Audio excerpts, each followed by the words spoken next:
Blue Archive, in my opinion, is one of the best games if you want to legitimately learn about and like a character. By this I mean the characters are cute. Look at this, she's adorable. Her smile, great. The head padding, super cute. The music is a banger, it always is. You're seeing it in the background, you're hearing it in the background. It's great, I love it. But despite the number of Momo talks I have not read, we can talk about that. There are so many characters in here that I think have great writing. Now, I won't necessarily dwell on the main story because that's hit or miss depending on how you like your stories told. It's a very long-winded telling of a story. I think compared to Nikke, compared to Aether Gazer, and so on, Blue Archive takes a lot longer to read. Is that worth it? It depends. Nikke is fully voice acted. You tell me. It doesn't necessarily define if a story is good or not. Nikke kind of messes up midpoint, like chapter 12 to 16, but that's a different story. I think that the benefit of Blue Archive is the relationship stories, the Momo talks you get. They're all cute. They're all adorable. The live 2Ds are great, yes, but the evolution of a character, not necessarily just through the first interaction, but subsequent iterations of them. Kazusa here versus her band variation. It's nice to see that continuation. PGR does this as well, but PGR has a smaller roster of characters, and it takes a little bit more to get into that max affection rank where you can actually learn enough about them through those stories. I do think both are good. AG also has it as well, but AG once again has a much smaller roster of characters who are given those affection stories. So I centralized that on Blue Archive because it has such a wide variety. So I think that Blue Archive is a game that if you legitimately think the designs are cute and you, hey, maybe you like this character, maybe you want to bang this character, I don't care. What you like is what you like. Play the game. The community will support you. The community is amazing. The art community too. And so it has that advantage of the game is good, the characters are good. Play the game for all of those respective reasons. I legitimately didn't think I would like her. Omega here, I was like,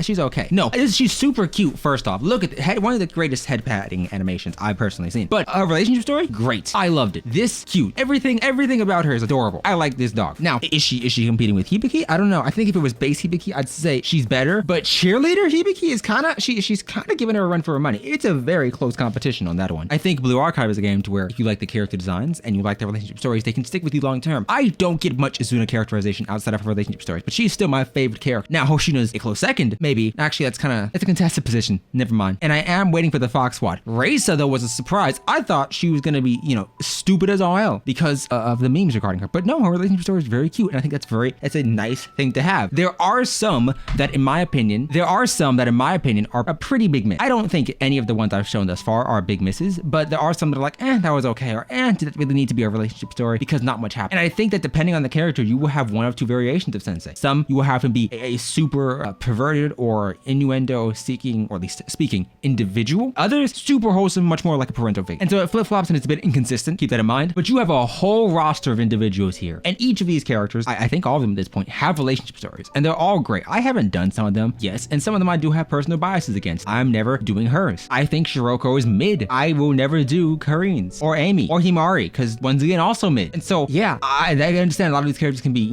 good gameplay-wise. Akko is good gameplay-wise. I don't like her design, though, and I don't like her L2D, so I'm just not doing her relationship story. I'm not getting her. But I think Blue Archive is a game that's really perfect if you don't want to stress about the meta. Yes, there are some benefits to getting meta characters, i.e. clearing out Total Assault and Grand Assault, but you don't need to. You can just focus on the character you like. I didn't think I would care as much about Ari. She's fucking adorable. She's amazing in a relationship story. It's super cute. I wholeheartedly recommend playing Blue Archive for the sole purpose of if you think a character is hot, play the relationship story, love that character, it's wonderful. Do everything related to that character or wait for the next alternate variation of them, or just explore. I think Blue Archive has the best fandom within any gacha game I've seen or heard of, and I think it makes it a very welcoming place. And so as a result, I'm probably going to do an in-depth delve on pretty much every single character I have and that I enjoy. Not necessarily just a relationship story, but also how to play them and what they do and who they synergize with. But that's a whole different story for a different time. As of right now, these are like my 4 favorites. Yoshimi's kicking on up there to the 5th slot, but Izuna, Serika, Reng, and Serena were always my favorites. Serena's fucking adorable, and Reng is a newcomer to this edition. Either way, I'll see you next time. Subscribe and be safe.